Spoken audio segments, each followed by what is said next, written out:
My husband invited his ex to live with us without asking me, so I said no. But he told me I could leave if I had a problem. Now, I've filed for divorce, and she's bragging about sleeping with him. I, 27, have been married to my husband, Jacob, 28, for almost 2 years now. But I think we might be headed for a divorce over something that happened 3 days ago. So, a couple of days ago, my husband brought home a friend of his from high school who happened to be a woman. This woman, Allison, was his friend back in high school. When he brought her home, it was around evening time. So, I figured that they just ran into each other at the mall where Jacob had been and that he brought her home for dinner or something. I welcomed her home and treated her like I would treat any other guest. But throughout dinner, I could just tell that there was something off about this person. The way she was talking to Jacob made me feel like they had a thing back in high school. By the end of the evening, I just wanted her to leave, very honestly, because she was making me uncomfortable with all her inside jokes with my husband and the way she would cozy up to him or try to touch him every couple of seconds. It literally felt like she would find excuses to touch him on the arm or on the hand. She would laugh extra hard at all his jokes, even the ones that were not very funny. So, I guess people can tell why I wasn't comfortable with this woman. After dessert was served, I figured that she would leave soon. I tried to be as pleasant as possible despite how uncomfortable I was.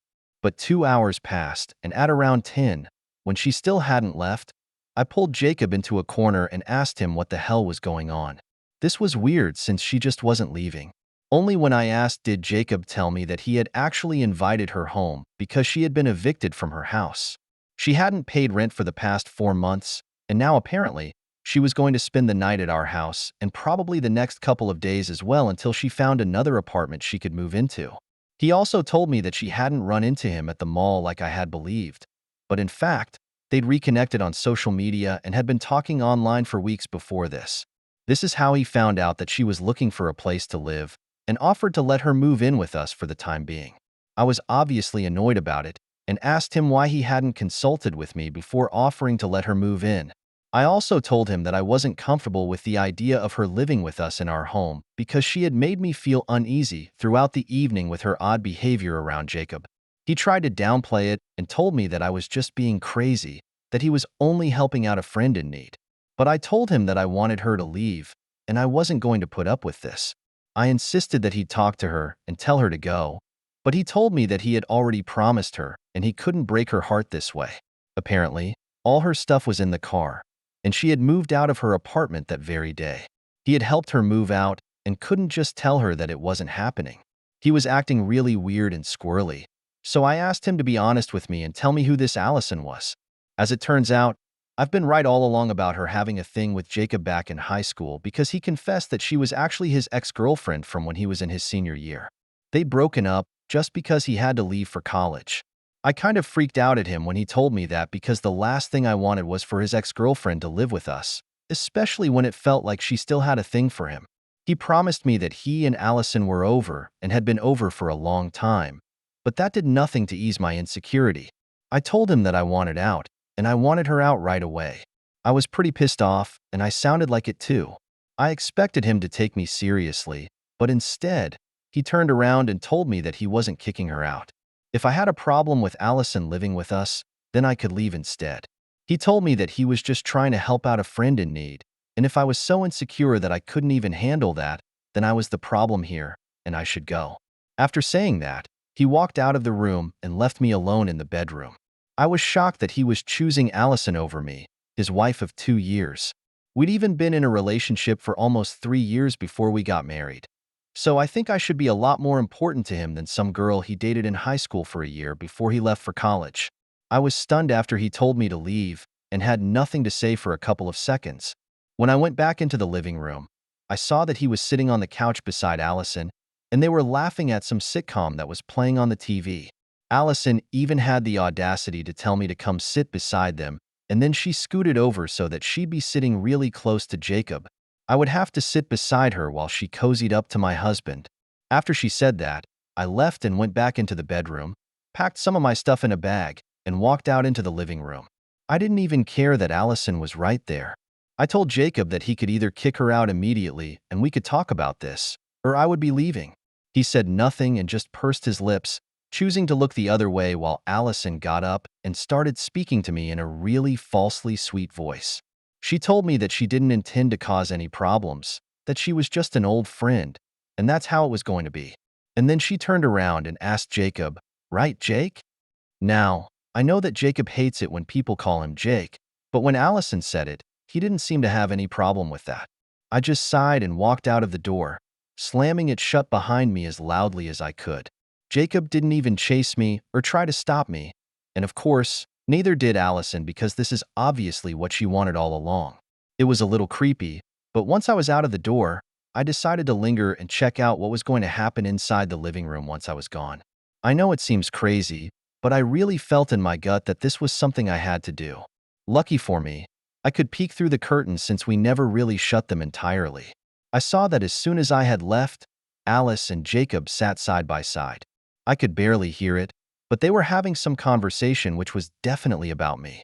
Jacob looked upset, and after a while, to my shock, Jacob laid down and rested his head on Allison's lap, where she stroked his hair. I was furious when I saw that, and in the heat of the moment, I decided to take out my phone and click a picture of the two of them in that position. They couldn't see me, but I could see them, and I made sure that I got an angle where both their faces would be visible in the picture. When I was done clicking the picture, I decided that I didn't need to stick around anymore and walked all the way to a friend's house. I could have taken my car, but I really didn't want to drive, especially when I was in such a terrible mood. I honestly just wanted to walk and think about what I'd just seen. My blood was boiling, and I felt like I just had to do something to get back at Jacob for what he was doing to me. So, before I knocked on my friend's door, I decided to go online and post the pictures that I'd taken with a caption that just said, "Cheater," and nothing else. After I was done posting, I knocked on my friend's door, and she let me in. She had just checked her social media and asked me what the heck my post was about as soon as she saw me once I entered the living room. I explained the story to her once I was sitting on the couch, and she told me that I'd gone a little too far in dealing with this because already the comments were full of hate towards Allison and Jacob.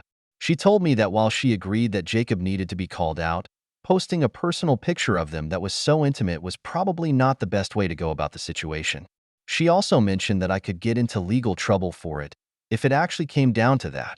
I heard her out, and it actually made a lot of sense what she was saying. So I decided to go ahead and delete the image from my account. But even after I took down the post, several people continued to text me to put it back up because they thought that was exactly what Jacob deserved. I was touched that so many people were on my side, but I got a harsh reality check when my friend told me that they didn't really care about my marriage or my relationship with Jacob. They only cared about the gossip they were going to get out of this. So, I needed to get out of the drama and ignore the people who were texting me because they only cared about all the drama that was going to come out of this, not about my emotional well-being. She was right. So I decided to turn off my phone for a while and do something to distract myself. It was already pretty late at night when I'd shown up at my friend's place, so after a while, I just went to sleep.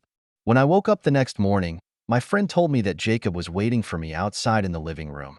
He turned up just a couple of minutes before I woke up, and even though my friend had tried to send him back home, he refused to leave without seeing me first. I thought that he was here to apologize, and I was already prepared to turn him down and reject his apology because I wasn't feeling particularly forgiving at the time. But when I went out into the living room, ready with my speech, I was in for a shock. The first words that came out of Jacob's mouth were, "I'm sorry, but are you insane? And what the heck were you even thinking?" I knew that he must be pissed about my post from the previous night, but he seemed more than pissed off. He seemed hysterical and very upset. It all finally made sense when he told me that someone had sent that picture to his parents, and now they were refusing to speak to him, which was bad for him because he had been planning to quit his job and start his own business. He needed his father's money for that and wanted his dad to come on board as an investor. But now his father wasn't even speaking to him, and neither was his mother responding to any of his calls or texts. He told me that his parents hadn't even given him an explanation as to why they had blocked him, but he knew that my post had everything to do with it because it happened only after I put up that picture of him with Allison. Now he wanted me to talk to his parents and tell them that it was just a prank or something to make them speak to him again because he wasn't going to let my stupid mistake mess with his future.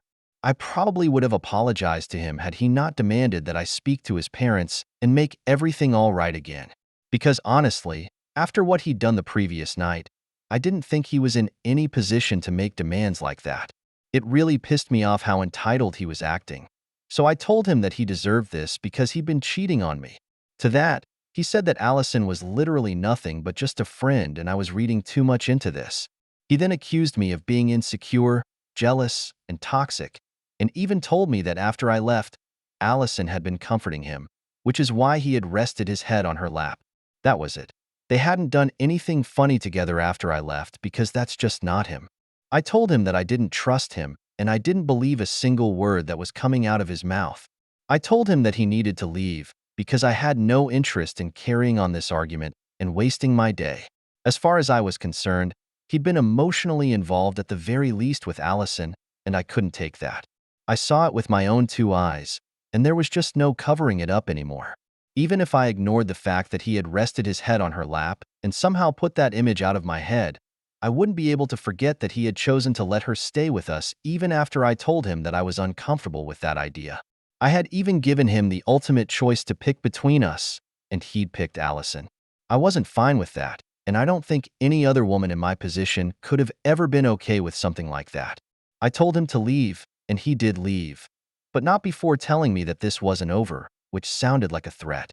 I am guessing that it was, but so far, he hasn't done anything apart from texting me relentlessly, telling me to talk to his parents and fix this. My friend thinks that I should talk to his parents and do something about the situation because, as bad as what he did was, I shouldn't have posted that picture of them. Even if I wanted to expose them for what they were doing, I should have just made a post or something. But I posted a photograph, which really didn't seem okay with her and felt like an invasion of their privacy. And I feel like she's right about this, but honestly, I can't just forget about what Jacob did to me. I'm pretty sure that Allison is still living with him, and my blood boils when I even think of the two of them in that house, my house. I feel like I should do something, but I really don't think he deserves my sympathy. Ida for posting a picture of my husband with his head in his high school ex's lap after he picked her over me. Update 1.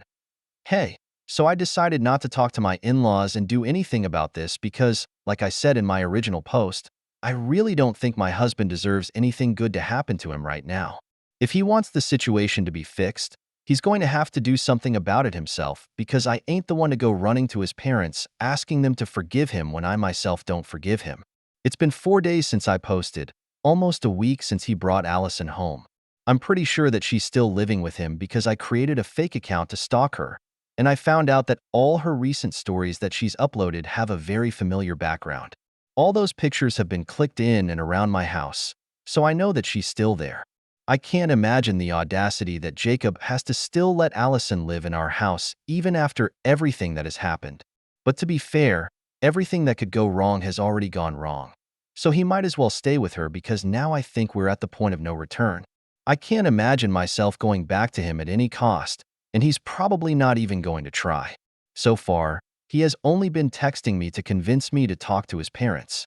I've just been ignoring all his texts.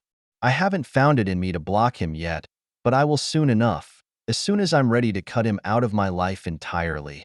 I'm not at that point yet because we've been together for a long time, and this is very hard for me.